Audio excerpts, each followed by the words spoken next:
Hello everyone. In this 2-minute revision lesson today, we would discuss the topic Marxist views on education. Marxists argue that the education system serves the needs of capitalism. It does this by reproducing class inequality and preparing a passive workforce.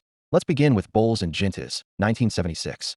They proposed the correspondence theory, which says school mirrors the workplace. Students learn to be punctual, obedient, and accept hierarchy, just like workers are expected to be with their employers.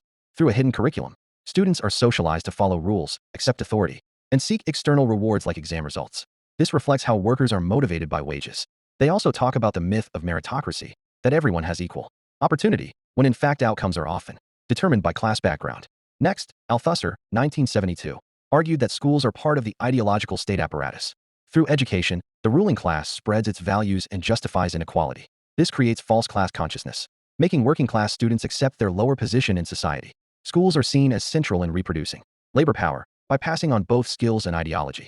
Now let's turn to Paul Willis, 1977. His study Learning to Labor looked at a group of 12 working class boys, the lads. They rejected school, mocked hardworking students, the ear-ols, and saw manual labor as a mark of masculinity. Even though they rebelled, they still ended up in working class jobs, showing that education helps reproduce class positions, even when it's resisted. Finally, Rakowski, 2002, links Marxism to globalization. He argues that capitalism now drives education on a global scale, turning learning into a commodity. Schools like Beacon House have expanded across countries for profit. However, many educators resist this shift, prioritizing students' welfare over profit-making. Let's not forget the criticisms. Bowles and Gintis are seen as too deterministic, ignoring student agency and free will. Willis's study had a very small, all-male sample and may not reflect the wider working class. And critics argue that education is not only shaped by capitalism. Other factors like gender, ethnicity, and state policies also play a role.